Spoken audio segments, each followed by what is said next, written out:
దానికి సంబంధం లేనిది మాట్లాడేది. అట్లా కాదు, నేను మీరు మాట్లాడిన పాయింట్స్కే నేను సమాధానంగా కౌంటర్ అనేది ఇస్తా.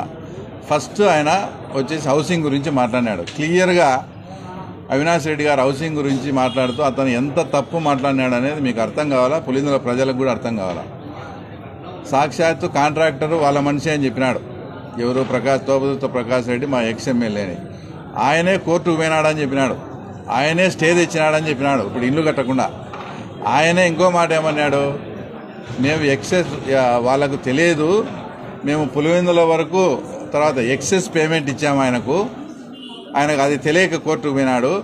ఇక్కడ ఉండే హౌసింగ్ అధికారులు పులివెందులకు పేమెంట్ ఎక్సెస్ వచ్చిందని కౌంటర్ వేస్తే అది పులివెందుల నుంచి మినహాయింపు వస్తుంది, అప్పుడు ఇల్లు కట్టుకోవచ్చు అని చెప్తాడు. ఆయనకేమన్నా మళ్ళీ నన్ను ఏదో బుర్ర ఉందా లేదా అంటాడు. అతను మీ మనిషి అయినప్పుడు నిజంగా అతను కోర్టుకు వెళ్ళేటప్పుడు ఆల్రెడీ పులివెందుల పేమెంట్ ఎంత అయిపోయిందయ్యా, నువ్వు పులివెందులను మినహాయించి కోర్టుకు పోవని అతనికి చెప్పాలా. అతనికి చెప్పింటే ఆ తర్వాత ఈరోజు ఇక్కడ పనులన్నీ సక్రమంగా జరిగేటి. ఏంది, హౌసింగ్ వరకు దాదాపు 8,000 9,000 ఇండ్లు ఇబ్బంది పడుతున్నారు. అట్లా కాకుండా ఆయన కోర్టుకు పోయినాడు, వాళ్ళే స్టే తెచ్చినారు, ఎక్సెస్ పేమెంట్ ఇచ్చినా అంటున్నాడు. ఇప్పుడు నిజంగా పులివెందుల్లో ఉండే వైఎస్ఆర్ కార్యకర్తలు వాళ్ళని దేంతో కొట్టాలో అర్థం చేసుకోవాలి. ఎందుకంటే వాళ్ళు పాడాలో ఇంకో చోట బిల్లులు చేసి బిల్లులు రాలేదు మొయ్యో కుయ్యో మరో అని మొత్తుకుంటుంటే వాళ్ళకు బిల్లు ఇవ్వకుండా ఈయన పనిచేసిన దానికల్లా ఎక్సెస్ పేమెంట్ ఇచ్చినారని స్వయంగా అవినాష్ రెడ్డి గారే చెప్తున్నారు. అంటే ఇంకా ఇప్పుడు వైఎస్ఆర్సీపీ కార్యకర్తలు ఇన్నాళ్ళు వాళ్ళకు చేసిన సేవకు వాళ్ళు చెయ్యని పని కూడా ఎక్స్ట్రా బిల్లు ఇచ్చి వాళ్ళని అట్లా చేసి ఇక్కడ నిజంగా పనిచేసిన కార్యకర్తలను వాళ్ళు ఎంత ఇబ్బంది పెట్టినారో ఒకసారి ఆలోచించండి. ప్లస్ సిగ్గు లేకుండా మళ్ళీ ప్రతి ఒక్కరితో 35,000 రూపాయలు కలెక్షన్ చేస్తారు. లేడీస్ అని చూడకుండా వాళ్ళను ఒత్తి సతాయిచ్చి డ్వాక్రాల వాళ్ళే లోన్లు ఇప్పించి కొందరికి చేసి నిర్దాక్షిణ్యంగా 35,000 రాబట్టినారు. ఇప్పుడు ఇండ్లు కట్టిస్తే ప్రభుత్వం దగ్గర డబ్బు ఉంటే వాళ్ళకి పేదలకు ఇండ్లు కట్టేయాలి, లేదంటే లేదు. వాళ్ళతో 35,000 కలెక్షన్ చేసి ఇండ్లు కట్టడం ఏంది? అదొక తప్పు. కోర్టుకు పోవడం మీ మనుషులే, వాళ్ళదొక తప్పు. ఎక్సెస్ పేమెంట్ ఇవ్వడం ఇంకో తప్పు. ఈరోజు మేము అన్నీ సెటరేట్ చేసి ఆ ఇండ్లు పూర్తి చేయాలంటే ఎక్సెస్ పేమెంట్ ఇచ్చింది ఎవరు? అవినాష్ రెడ్డి కడతాడా? చెప్పమనండి. మేము ఇప్పుడు ఆ ఇండ్లు రెడీ చేసేదానికి మేము ఎంత శ్రమిస్తామంటే ఆ ఎక్సెస్ పేమెంట్ ఇచ్చి సచ్చినారు వీళ్ళు. ఆ ఎక్సెస్ పేమెంట్ తోపుదుర్తి ప్రకాష్ రెడ్డితో అవినాష్ రెడ్డి కట్టిస్తాడా, లేక ఏమైనా సొంతం డబ్బు కడతావా? నువ్వు జగన్ రెడ్డి మా మొత్తం కొట్టేసిన డబ్బులన్నీ ఉన్నాయి కదా, మరి ఆ గ్యాప్ అమౌంట్ మీరు ఫిల్అప్ చేయండి, ఇక్కడ మేము అవి కంప్లీట్ చేస్తాం. కాబట్టి క్లియర్గా అందరికీ అర్థమవుతుంది ఈ ఇల్లు నిలబడేదానికి వాళ్ళ పార్టీకి చెందిన కాంట్రాక్టర్ కోర్టుకు పోవడం వల్ల వీళ్ళు ఎక్సెస్ పేమెంట్ ఇచ్చినందువల్ల తర్వాత క్లియర్గా మనకు అర్థమవుతుంది. అతను అంటాడు నన్ను ఆయనకు బుర్ర ఉందా లేదా అని. నాకు నిజంగా నీ అంత బుర్ర లేదు. ఎందుకంటే మీ మాదిరి బుర్ర అంటే ఏమీ తెలియనట్టు మీ మనిషిని మీరే ఇంట్లో చంపేసి ఏమీ తెలియనట్టు జమ్మలవడుకుపోతా శివప్రకాశ్ రెడ్డి అన్న ఫోన్ చేసి ఉంటే నేను వచ్చినానని ఆడ చూస్తానే దానికి ఒక బ్లడ్ వామిటింగ్స్ అని ఒక కొత్త పేరు పెట్టి అవన్నీ రక్తం అందరినీ తుడిపించి ఆ కేసును మా మీద వేయాలని చూసేంత బుర్ర అయితే ఆ తర్వాత వాస్తవంగా మాకు లేదు. ఇంకోటి సొంత తల్లిని అడ్డం పెట్టుకొని నిన్ను అరెస్ట్ చేస్తా అంటే ఏ సంబంధం లేని సొంత తల్లిని అడ్డం పెట్టుకొని కర్నూలు హాస్పిటల్లో నువ్వు చేసిన హంగామా తర్వాత నీ అంత బుర్ర వాస్తవంగా నిజంగా మాకు లేదు నాయన, నీకే మంచి బుర్ర ఉంది మాకన్నా. తర్వాత డిగ్రీ గురించి మాట్లాడాడు, ఏది బోగస్ బీటెక్ బోగస్ అని. అసలు మీకు తెలిసిన లేదో కర్ణాటకలో ధార్వాడ్ యూనివర్సిటీ నుంచి computer science first class degree తీసుకునే. ఫస్ట్ క్లాస్ డిగ్రీ అంటే మీ అన్న మాదిరి ఫస్ట్ క్లాస్ కాదు, మాది నిజం ఫస్ట్ క్లాస్ డిగ్రీ. కావాలంటే ఎంక్వైరీ చేసుకో. మా క్లాస్మేటు మా రూమ్మేటు బండి శంకరెడ్డి అని మీకు కూడా బాగా తెలుసు, మొన్న కూడా జగన్ రెడ్డిని పరిచయం చేసినారు. ఆ తర్వాత మా శంకరెడ్డిని అడుగు, నేను ఫస్ట్ క్లాస్లో పాస్ అయిందా బోగస్ డిగ్రీనా నా నిజం డిగ్రీనా అని. ఏంటంటే అది ఆ డిగ్రీలన్నీ మీ అన్న డిగ్రీల మాదిరి అనుకుంటే అది చాలా పొరపాటు. తర్వాత ఇంకోటి మాట్లాడితే ఆయన ప్రెస్ మీట్లో 4 సార్లు 5 సార్లు రాజశేఖర రెడ్డి పేరు వాడినాడు. రాజశేఖర రెడ్డికి మీరు అంతో ఎంతో ఏదో ఉంటే మీరు బంధుత్వం ఉంది, మీరు వారసులు, మీరు మాట్లాడతారంటే అర్థమైంది. మాకు ఏ సంబంధం లేని వాళ్ళం మేము చెప్తున్నాము. రాజశేఖర రెడ్డి ఈ ప్రాంతంలో పుట్టినందుకు ఈ ప్రాంతం రుణం అంతో ఎంతో తీర్చుకున్నాడని మేమే చెప్తాను, మీరేం చెప్పేది? రాజశేఖర రెడ్డి తర్వాత 2019 నుంచి 24 మధ్య మీరేం చేసినారు? అది కదా మా పాయింట్.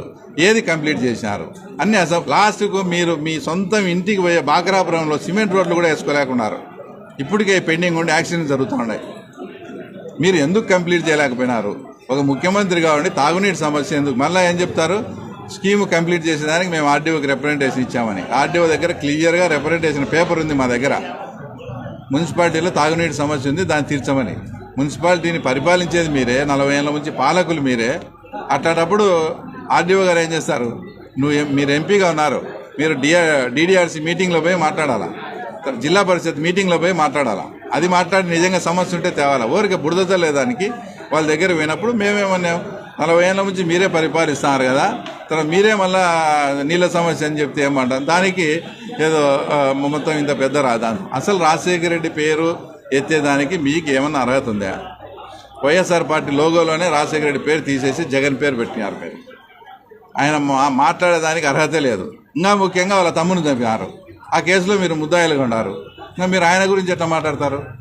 ఏదైతే అంతకుముందు పాతకాలంలో యాదవ కులంలో ముసలం పుట్టినట్టు వైఎస్ కుటుంబంలో ఒక ముసలం రూపంలో నువ్వు పుట్టినావు, మొత్తం అయిపోజేసినావు. అసలు ఇప్పుడు రాజారెడ్డి కుటుంబం ఎక్కడుంది చెప్పండి?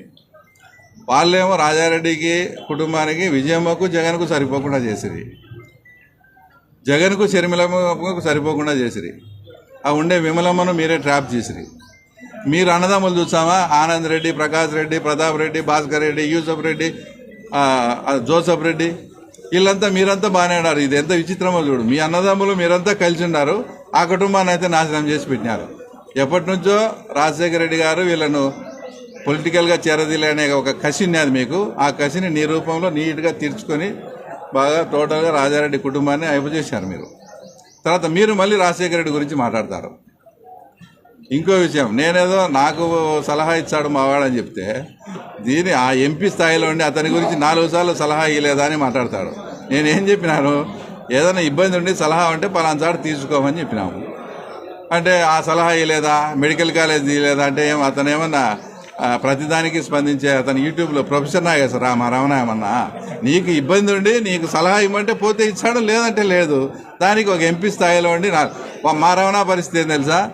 నా మానాన్ని నేను మాడిపోయిన మసాలా దోశ తింటా అంటే నువ్వు చెప్పడం ఏందిరా, వాళ్ళు నన్ను చెప్పడం ఏంది, నాకేందిరా ఇది, నాకేం సమాధానం మావాడట. అయినా ఇంకోటి, రమణ అంటే మీ మనిషి అనుకున్నాను నేను ఎప్పటి నుంచో.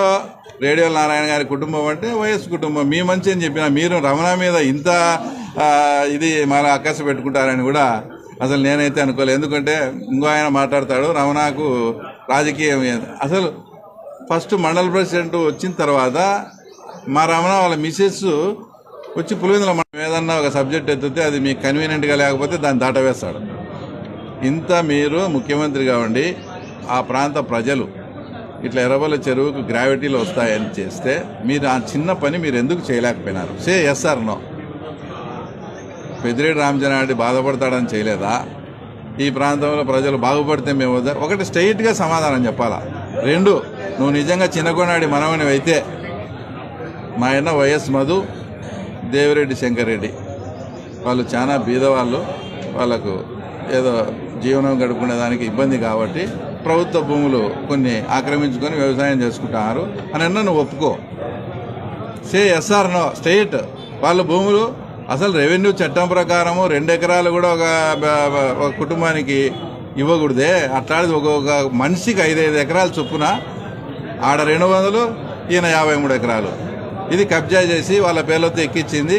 నువ్వేం మళ్ళీ ఏమన్నంటే మేము మమ్మల్ని అదన్నాడు ఇదన్నాడు అంటావు. నువ్వు ఒక ఎంపీగా ఉండవు, వాళ్ళు ఎట్లా ఎక్కించుకుంటారు? అది ఎస్ఆర్ నో చెప్పు. నువ్వు వాళ్ళ భూములు వాళ్ళ పేర్లతో ఎక్కించుకుంటా అంటే అది పద్ధతేనా, మంచి పద్ధతే కాదా? ఈ 2 వాటికి నువ్వు సమాధానం చెప్పు చాలు.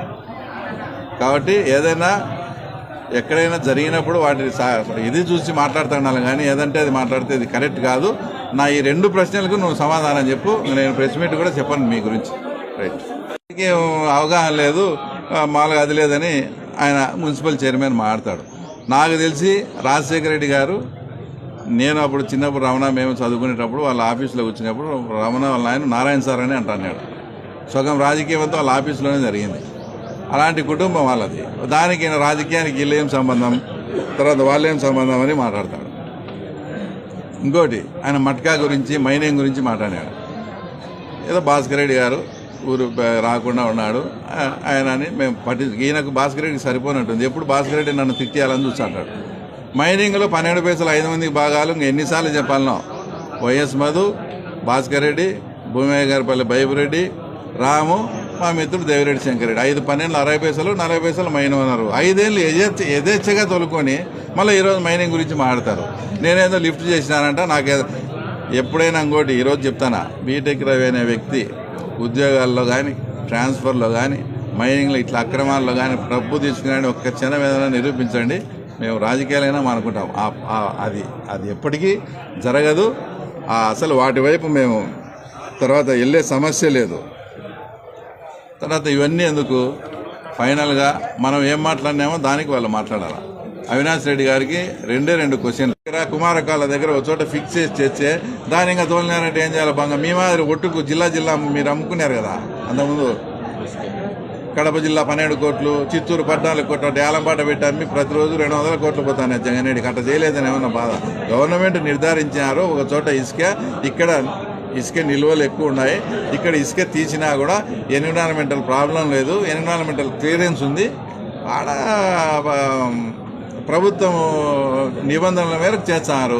నిబంధనలు అతిక్రమించే అతను ఫైట్ చేయమను, దానికి మేము రెడీగా ఉంటాం. అంతేగాని ఊరికే ఇసుకే తోలుతారంటే ఎందుకు తోలు ఇచ్చారు? అట్లయితే మేము పార్నపల్లిలో తోలము. ఇంకా ఏదనంటే మట్కా జూదాల గురించి మాట్లాడతాడు. అసలు నేను నిజంగా చెప్తాను, ఈరోజు బర్త్డే ఎవరిది? మా సంజీవ్ వానికి కోడి పందెం అంటే ఇంట్రెస్ట్. అంటే పందెం ఇంట్రెస్ట్ కాదు, వాడు చికెన్ తినాలని, మేసిన కోడి తినాలని ఇంట్రెస్ట్ అంతే. దానికోసం ఓ రోజు పెట్టుకుంటే కూడా డిఎస్పీ వాళ్ళు అడిగితే వానికి ఎంతో ఇష్టమైంది, అది కూడా నేను మానిపించాను. ఈ మధ్య ఎప్పుడన్నా అట్లా క్యారెక్టర్ మాది. జూదం కాడ కానీ ఆ తర్వాత ఇంకో చోట కానీ. మట్కా గురించి మీరు మాట్లాడితే, మట్కా అసలు 2వ తాడిపత్రి అయిందని గత 5 ఏళ్ళు అందరికీ తెలుసు. 20-25 లక్షలు కలెక్షన్ అవుతా అనేది. 5 ఏళ్ళు ఆ డే9 అనే పిల్లలతో ఫ్లెక్సీలు కట్టించింది వాస్తవమా కాదా? ఇంకా మీరే మళ్ళీ మట్కా గురించి మాట్లాడితే ఎట్లా బా? కాబట్టి ఎన్ని వాస్తవాలు తెలుసుకొని ముందు నేను అడిగిన ఈ 2 ప్రశ్నలకు సమాధానం చెప్పానండి ఎంపీని. రైట్.